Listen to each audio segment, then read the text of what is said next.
कैसे देखा जाए, इस पर चर्चा करते हैं। दो बेहद खास मेहमान हैं मेरे साथ, पहले उनका परिचय करवा देते हैं। रमेश ठाकुर जी हमारे साथ हैं, वरिष्ठ पत्रकार हैं। रमेश ठाकुर जी, बहुत स्वागत है आपका।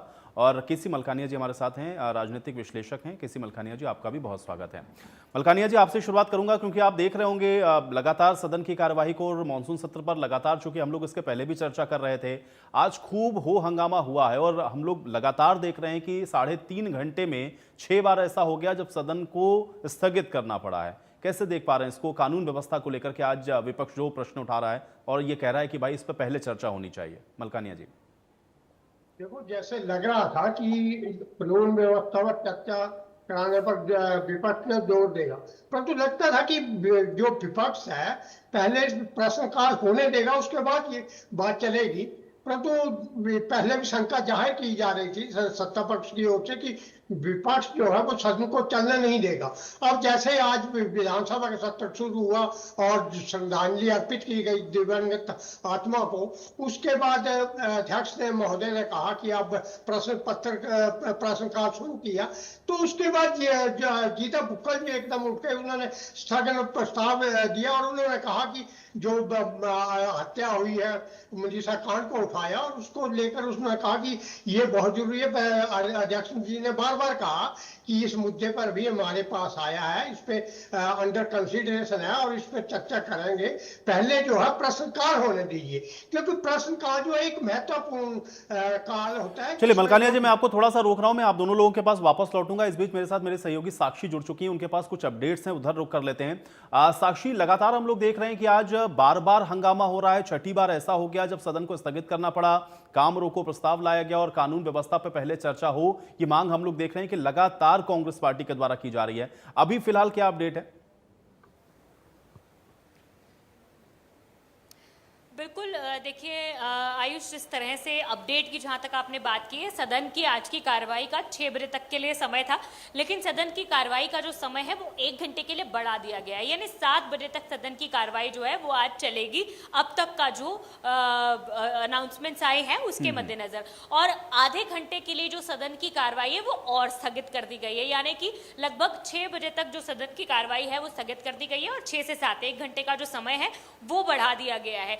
छठी बार ऐसा हुआ है आज के दिन में, पहले दिन की कार्रवाई में, जब सदन की कार्रवाई स्थगित की गई है, और इससे काफी अलग समीकरण जो है इस वक्त प्रदेश की राजनीति में जरूर बनते हुए नजर आ रहे हैं। देखिए, तीसरी बार जनता ने भारतीय जनता पार्टी पर भरोसा जताया है, पूर्ण बहुमत से उनकी सरकार बनाई है, रिकॉर्ड टूटा है कि तीसरी बार एक ही पार्टी जो है वो सत्ता में कॉन्टिन्यूसली आई है। लेकिन आज विधानसभा में और भी बहुत सारे रिकॉर्ड्स टूटते हुए नजर आए हैं। पिछले अगर सत्ता पक्ष के पूरे कार्यकाल की बात करें, लगभग 11 साल हो चुके हैं।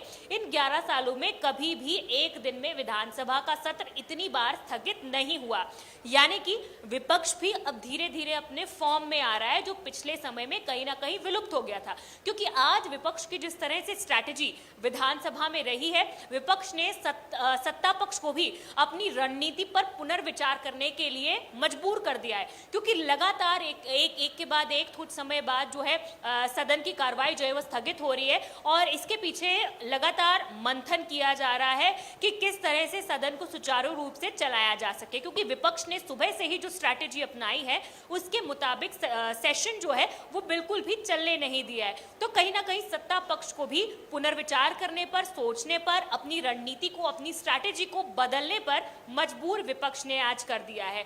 काम रोको प्रस्ताव को लेकर ये पूरा जो घटनाक्रम था ये शुरू हुआ था। विपक्ष ने प्रश्नकाल के दौरान ही सदन को, अभी शुरू हुए चंद मिनट ही हुए थे, तो रोककर कहा कि भाई एडजर्नमेंट मोशन लाया जाए, सभी तमाम जो काम है उन्हें रोक दिया जाए, सस्पेंड कर दिया जाए, और एडजर्नमेंट मोशन जो कि प्रदेश की मौजूदा जो कानून, लॉ एंड ऑर्डर की स्थिति है, आपराधिक स्थिति है, उस पर चर्चा की जाए। लेकिन ये एक्सेप्ट नहीं हुआ, और उसके बाद वहां से होती है हंगामे की शुरुआत, और तब से लेकर अब तक, यानी लगभग 2 बजे से लेकर ही अब देख सकते हैं कि शाम के 5:30 बज चुके हैं, सदन में एक कुछ भी जो सार्थक चर्चा है वो नहीं हो पाई है। नारेबाजी हो रही है, बैनर्स लहराए जा रहे हैं बार बार, सदन की मर्यादा को आहत किया जा रहा है। कांग्रेस के विधायक जो है वो वेल में पहुंच जाते हैं, स्पीकर के और विपक्ष के बीच में नोकझोंक चलती है, सत्ता पक्ष और विपक्ष के बीच में नोकझोंक चलती है, लगातार एक दूसरे पर तानाकशी जो है वो दोनों पक्षों की ओर से की जाती है। तो कुछ इसी तरह का माहौल जो है वो सुबह से ही सदन में आज दोपहर से ही लगातार चल रहा है। तो पहला दिन की जो कार्रवाई है वो तो पूरी तरह से हंगामे की भेंट चढ़ गई है। आज के दिन जनता से जुड़ी हुई कोई भी सार्थक चर्चा जो है वो सदन में नहीं हो पाई है। और अब भी क्योंकि सर्वदलीय बैठक भी आपने जिस तरह से देखा कि विधानसभा अध्यक्ष को बुलानी पड़ गई, सर्वदलीय बैठक में भी कहीं ना कहीं एक सामंजस्य बनवाने की कोशिश की गई। सभी को ये कहा गया कि भाई विधानसभा एक मंदिर है, इस सदन की जो गरिमा है वो बनाए रखें और एक सुचारू माध्यम से एक नियमों के नियमानुसार जो है वो सदन की कार्रवाई का संचालन। चलिए, शुक्रिया साक्षी इस तमाम बातचीत और जानकारी के लिए। तो आप देख रहे हैं कि लगातार चूंकि हंगामा हो रहा है, 1 घंटे अभी कार्यवाही को और बढ़ाया गया है, लेकिन देखना यह है कि इस 1 घंटे में भी क्या यह सदन सुचारू आज चल पाता है या फिर नहीं। चर्चा में एक बार फिर से वापस लौटते हैं। दोनों मेहमान मेरे साथ लगातार बने हुए हैं। मलकानिया जी, आपकी बात अधूरी रह गई थी, कंप्लीट करें, उसके बाद मैं रमेश जी का रुख करता हूं। देखो, मैं कह रहा था कि विपक्ष जो था वो मांग कर रहा था कि 3 दिन का सेशन रखा, ये बहुत कम है, हम अपने मुद्दे नहीं उठा सकेंगे। इसके बाद अब मीटिंग हुई और 1 दिन एक्सटेंड कर दिया गया।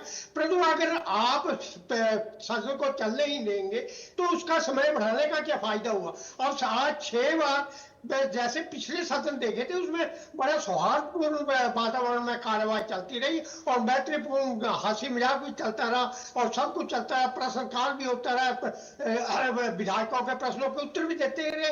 क्योंकि ये जो प्रश्नकाल होता है, विधायकों को अपने क्षेत्र की समस्या उठाने के लिए मंच होता है और उनके क्षेत्र के लोग भी देखते हैं हमारा विधायक हमारी कौन सी समस्या उठा रहा है और किस तरह सदन में बिहेव कर रहा है। तो ये सदन में तो दोनों पक्षों को चाहिए कि अपनी बातें रखें। सत्ता पक्ष जो अपनी उपलब्धियां गिना सकता है, विपक्ष उनकी खामियां गिना सकता है, उस पर बहस हो सकती है। परंतु अगर आप लोकसभा और राज्यसभा की तरह आप आचरण करने लगे, क्योंकि लोकसभा में सदन नहीं चलने देते, विपक्ष सदन ना चलने देना अपनी उपलब्धि समझता है, परंतु इससे लोगों पे अच्छा असर नहीं जाता। ये अच्छा संदेश ठीक है मलकानिया जी, आप ये कह रहे हैं कि इससे संदेश अच्छा नहीं जाता, लेकिन विपक्ष की स्ट्रेटेजी भी ये हो सकती है कि भाई कानून व्यवस्था से बड़ा मुद्दा क्या है और इस वजह से इस पर पहले सबसे चर्चा होनी चाहिए। डॉक्टर रमेश ठाकुर जी कैसे देख रहे हैं, क्योंकि जो बात अभी मेरी सहयोगी साक्षी कह रही थी कि इसके पहले हम लोगों ने लगभग 11 साल भारतीय जनता पार्टी को हो गए प्रदेश के अंदर शासन करते हुए, सदन की इतनी कार्यवाही हम लोगों ने देखी, लेकिन हुआ नहीं ऐसा कि एक दिन में 6-6 बार सदन को स्थगित करना पड़ा हो, लेकिन आज वो हो रहा है। क्या इसके पीछे आप देख पा रहे हैं और कैसे देखते हैं आज के मानसून सत्र के पहले दिन की कार्रवाई को? देखिए, मुझे लग रहा साक्षी ने आज का जो परिदृश्य है वो सारा बता दिया।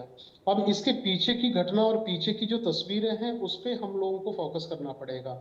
जहां तक फोकस की वाली बात है, जब विधानसभा या कोई भी लोकसभा सत्र जब चलता है विभिन्न राज्यों में, तो उसकी पहली की स्ट्रेटजी होती है सत्ता पक्ष की, वो ये होती है कि भाई एक सर्वदलीय बैठक बुलाई जाए, विपक्ष की चीजों को सुना जाए, और विशेष तौर पर तब जरूर जब कोई विशेष सत्र बुलाया जाता है तो वास्तव में वो विशेष ही होता है। कुछ चीजें ऐसी होंगी जिस पे डिस्कशन होना है, जो सड़क पे नहीं हो सकता है वो सदन में हो रहा।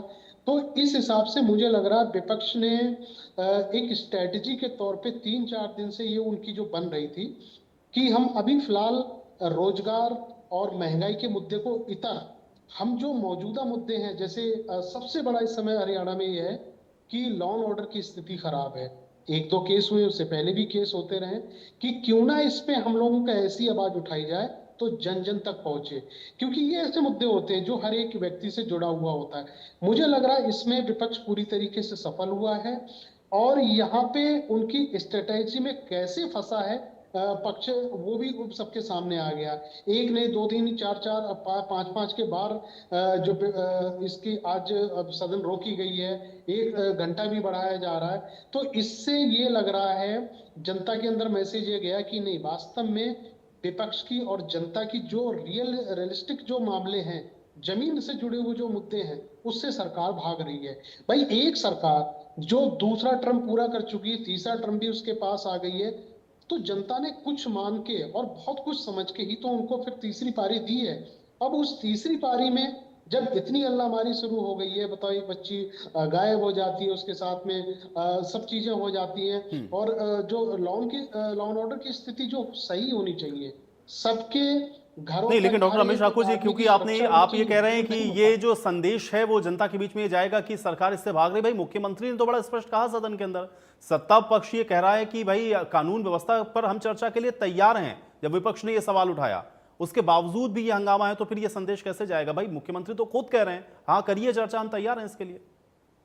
नहीं नहीं नहीं, इसमें इसमें दो तीन चीजें हैं। देखिएगा, जब कोई उठता है, जब उठ जाता, आंख की तरफ फैल जाता है, उसमें क्या होता है कि भाई सरकार को पक्ष को अपना बचाव करना पड़ेगा। कैमरे के सामने ये बोल दिया जाता है कि नहीं, हम लोग भाई आपकी बातों पे सुनने के लिए राजी हैं, लेकिन अल्टीमेटली बात वही आ जाती है, अगर यही चीजें जब सदन शुरू होने से पहले ही अगर विपक्ष की बात मान लेते, पहले जो परंपरा चलती आई है, जो हम लोगों ने देखा है, विधानसभा में हमने कवर करा है, तो भाई जो राज्यसभा जो विधानसभा सचिव होता है, जो महासचिव होता है, उनकी तरफ से एक मैसेज जाता है विपक्ष की तरफ से, आपकी क्या क्या मांगे हैं, प्रश्नकाल में आपको क्या उठाना है, और किस मुद्दे पे आप सब ये चीजें हो सकती हैं, वो सरकार के पास जाता था। लेकिन सरकार को यहाँ पे बिल्कुल जरा सा इल्म नहीं था कि इतना बड़ा मुद्दा ये विपक्ष वाले उठा लेंगे, और उसका जवाब हम लोगों को देते हुए बड़ा भारी पड़ जाएगा। सडनली हम जवाब नहीं दे सकते। उसी का कारण ये, जब जवाब आपके पास नहीं है तो एक ही रास्ता बनता है, भाई सदन को स्थगित कर दिया जाए, टाइम बढ़ा दिया जाए, वही होता रहा। लेकिन इससे पहले मैंने एक बहुत बड़ी बात बताई आपको कि सदन की कार्रवाई शुरू होने से पहले 24 घंटे पहले सर्वदलीय बैठक होती है, विपक्ष के एलओपी जो होते हैं उनसे बात करी जाती है, विधानसभा अध्यक्ष भी उनसे बात करता है कि आपके बिंदुवार तरीके से क्या मुद्दे हैं जिन पे सरकार जवाब दे। वो परंपरा मुझे लग रहा अब निभाई नहीं जाती है। तो इसलिए विपक्ष क्या होता है, बंद कमरों में अपनी स्ट्रैटेजी को बना लेता है, और कांग्रेस के पास जो स्ट्रैटेजी मुझे लग रहा है वो दिल्ली से आ रही है। दिल्ली से एक एक चीजें बताई जा रही है कि इन इन मुद्दों को आपको सरकार को घेरना है। इन मुद्दों को जब आप नहीं, घेरोगे, ठीक कह रहे हैं उसको डॉक्टर रमेश राष्ट्रीय ठाकुर जी। और मुद्दे अभी जो उनकी नई हम लोगों ने देखा नियुक्तियां हुई हैं, उनकी ट्रेनिंग भी राहुल गांधी करने वाले हैं, तो इसलिए ये बिल्कुल बात आपकी सही है कि स्ट्रेटेजी वहां से हो सकता है कि प्रॉम्प्ट की गई हो। मलकानिया साहब, ये कुछ बदला है क्या विपक्ष का? आपको लग रहा है बिहेवियर या बर्ताव? क्योंकि हम लोगों ने देखा इसके पहले सदन बड़ा आराम से चल रहा था, ठीक है, सत्ता पक्ष और विपक्ष के बीच में हर सेशन में हम लोगों ने देखा कि नोक झोंक भी होती थी, लेकिन इस तरह से 6-6 बार का स्थगन, ये हम लोग थोड़ा सा 10-11 साल में पहली बार देख रहे हैं। या इसके पहले भी कभी मलकानिया साहब ऐसा हुआ है, अगर आपके जहन में हो आप बता पाएं तो?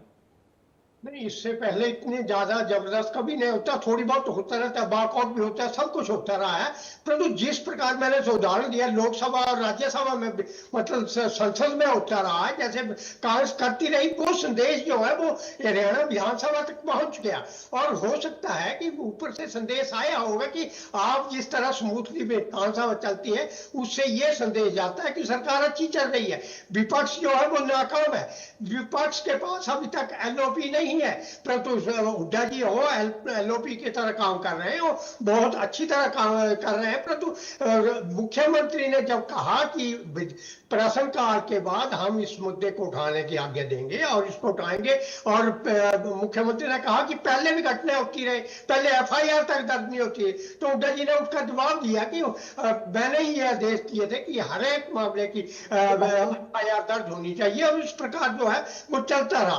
तो जो स्ट्रेटजी है कांग्रेस की, एक बार तरह इस प्रकार है कि संसद या विधानसभा को नहीं चलने देना ही विपक्ष के ऊपर दिए। वो अपने मुद्दा, कानून व्यवस्था है, ठीक है, कानून व्यवस्था का मुद्दा है, परंतु वो प्रश्नकाल के बाद भी उठाया जा सकता है अगर लोगों को सही संदेश देना है, लोगों की समस्या को। नहीं तो मलकानिया साहब, इसका क्या मैसेज जा रहा होगा? भाई आजकल तो देखिए सारी चीजें डिजिटल हैं, सारी चीजें ऑनलाइन उपलब्ध हैं, प्रसारण भी आप देखते हैं कि सीधा लाइव होता ही है, और हम लोग भी बराबर दिखाई रहे हैं कि भाई विधानसभा में क्या हो रहा है। जनता के बीच में क्या मैसेजिंग हो रही है विपक्ष की ओर से और सत्ता पक्ष की ओर से? या जो अभी डॉक्टर रमेश जी कह रहे थे कि भाई जनता के बीच में क्या संदेश ये भी जा सकता है कि सरकार कानून व्यवस्था पर चर्चा नहीं चाहती है, तो क्या इस तरह का संदेश जा रहा होगा या इसके पीछे कुछ और दिखता है आपको? देखो, जैसे कानून व्यवस्था है, मनीषा कांड है, और भी कई कांड हुए पिछले दिनों, एक से बढ़कर एक हो रहा है, फरोख्ती मांगी जा रही है और हत्याकांड हो रहे हैं। तो उसका संदेश जो है वो तो जा रहा है कि प्रदेश में कानून व्यवस्था ठीक नहीं है। परंतु इसके साथ साथ ये तो है, जो कांग्रेस के पक्ष के लोग हैं वो इससे प्रसन्न है कि हमारी जो पार्टी है वो कानून व्यवस्था का प्रश्न उठा रही है और उसका जवाब देने में सत्ता पक्ष विफल है। परंतु जो आम जनता है वो चाहती है कि कानून व्यवस्था के साथ साथ किसानों के मुद्दे हैं, विद्यार्थियों मुद्दे हैं, विधानसभा के अलग अलग विधानसभा क्षेत्रों की अलग अलग समस्याएं वो भी विधानसभा में उठाई जाए और उनका निराकरण हो। अब आप समय बढ़ाने की बात कर रहे हैं, बार बार समय बढ़ रहा है और उसमें चर्चा नहीं हो रही, तो समय बढ़ाने का क्या फायदा हुआ? एक दिन भी बढ़ा दिया, घंटे भी बढ़ा रहे हैं, परंतु चर्चा नहीं हो रही। सरकार को भी चाहिए, विपक्ष को अब अपने कॉन्फिडेंस में लेकर उनसे बात करें कि हम जो है उस पर कानून व्यवस्था पे चर्चा करेंगे, मनीषा कांड पे भी चर्चा करेंगे, हमें थोड़ा सा ये समय दो, या जो भी है। सरकार के पास हर चीज तो तैयार होती है, परंतु कानून व्यवस्था की जो बात है उसमें कुछ खामियां हैं, उसको उजागर करना विपक्ष का काम है और सत्ता पक्ष को चाहिए उसका जवाब नहीं, दे। मलकानिया साहब, मैं एक चीज कहना चाह रहा हूँ। आपने कहा कि सत्ता पक्ष को ये जवाब देने के लिए तैयारी करनी चाहिए। मुझे लगता नहीं है कि सरकार के सामने जब इतनी बड़ी चुनौती है, इतना बड़ा मुद्दा एक पूरा प्रदेश में घूम रहा है, तो तैयारी की जरूरत नहीं है। वो तैयारी के साथ में जाना चाहिए। उनको इस बात का पता होना चाहिए कि ये मुद्दा विधानसभा में उठ सकता है, तो इसकी तैयारी मुझे लग रहा है। नहीं डॉक्टर रमेश ठाकुर जी, देखिए इसमें एक चीज और है डॉक्टर रमेश ठाकुर जी, क्योंकि जो सवाल लगाए गए उसमें कानून व्यवस्था का भी सवाल है और उसको एक्सेप्ट किया गया है, वो उस प्रश्नोत्तरी में है। ये भी स्पीकर ने आज कहा कि भाई इस पर तो जवाब देना ही है सरकार को, और फिर मुख्यमंत्री ने भी कहा कि नहीं, हम कानून व्यवस्था पर स्पेसिफिक अगर चर्चा चाहते हैं हम उसके लिए भी तैयार हैं, लेकिन आज ये जो प्रश्नकाल है वो हो जाने दीजिए, इस पर यह पूरा विवाद है। तो ये क्या केवल स्ट्रेटेजी है, केवल डिस्टर्बेंस क्रिएट करना है, या कुछ और देखते हैं रमेश ठाकुर जी? नहीं, इसमें देखो, इसमें एक पेच है। आपने जो बताया कि विधानसभा अध्यक्ष ने कहा कि प्रश्नकाल में है, ये पहले से ऐड नहीं था, ये अचानक आज 12 बजे इसको ऐड करा गया है कि नहीं, आपका जो प्रश्न है वो हमने ऐड कर लिया, इस पे हम सरकार जवाब देगी। मतलब सवाल यहीं पे उठता है। आपने ठीक है उनकी बात को एक्सेप्ट कर लिया, जवाब देने के लिए आप जवाबदेही हो गए हो, लेकिन सडनली आप जवाब क्यों नहीं दे रहे हो? क्योंकि जब आपको पता होना चाहिए मुद्दा बहुत बड़ा है, विपक्ष इस मुद्दे को विधानसभा चलने से पहले इसको रेस करेगा, तो उस पे आपको जवाब देना चाहिए। अब ये है, इसके बाद में पता चलता है कि भाई जो वोट चोरी का इतना बड़ा SIR का मुद्दा पूरे देश में छेड़ा पड़ा बिहार से निकलने के बाद में, वो भी कोई सदस्य उठा सकता है। तो इन मुद्दों की तैयारी मुझे लग रहा सरकार की बहुत कमजोर रही है, या यूं कहें कि सरकार इस पे तैयारी करके ही नहीं आई थी, और वही वजह है कि सरकार अब टालम टोल कर रही है। विधानसभा अध्यक्ष कुछ भी कहें कि नहीं, इसको ऐड कर लिया गया, हम आगे करें, लेकिन कांग्रेस को जो संदेश देना था और जो कांग्रेस जिस स्ट्रेटेजी पे काम कर रही थी, मुझे लग रहा है उसमें आज पूरी तरीके से वो सफल हुई है, और सरकार के पास इसका जवाब देने के लिए कोई ऐसा। अच्छा रमेश ठाकुर जी, आपने कहा कि संदेश देने की जो बात है, तो एक सवाल और भी है मेरा, आप दोनों लोगों से सवाल है। विपक्ष पर नेता प्रतिपक्ष को लेकर के बड़े सवाल थे, और क्या ये मैसेजिंग कहीं और भी है कि एक तो विपक्ष को ये दिखाया कि भाई लीड कौन कर रहा है, और दूसरा ये है जो ये बार बार टिप्पणी उधर सत्ता पक्ष से आ रही थी कि विपक्ष बिखरा हुआ है या गुटों में बटा हुआ है, एक वो भी मैसेजिंग है इसके पीछे, और हाई कमान को भी मैसेजिंग है कि भाई LOP पर फैसला होना चाहिए जल्द से जल्द, आज जो तेवर दिख रहे थे। डॉक्टर रमेश ठाकुर जी, नहीं, इसमें कोई दो राय नहीं। देखो, LOP बड़ा पद होता है, चीजों को समेटता है और संतुलित करता है विधानसभा की कार्रवाई को, विधानसभा की व्यवस्थाओं को। अगर वो ही नहीं पता चला, बारात आप लेके चले गए, उसमें दूल्हा तो खड़ा हुआ है, उसमें घोड़ी नहीं है, तो फिर वो बात चीजें मतलब अटपटी सी लगेंगी ना। तो ये विपक्ष को भी अपनी जिम्मेदारी को निभाना चाहिए। और ये बात देखो, ये बात तय है कि मुझे जहां तक लग रहा है कि विधानसभा के अंदर जो कुछ हो रहा है, ये चीजें तत्कालिक हो रही हैं, लगातार हो रही हैं, इनकी कमान कहीं और है, रिमोट कंट्रोल और है, वहां से दिशा निर्देश दिया जा रहा है कि इस मुद्दे पे आग लगाते रहो, इस मुद्दे पे हंगामा करते रहो। ये बेशक आपको टाइम देते रहे, 1 घंटे बाद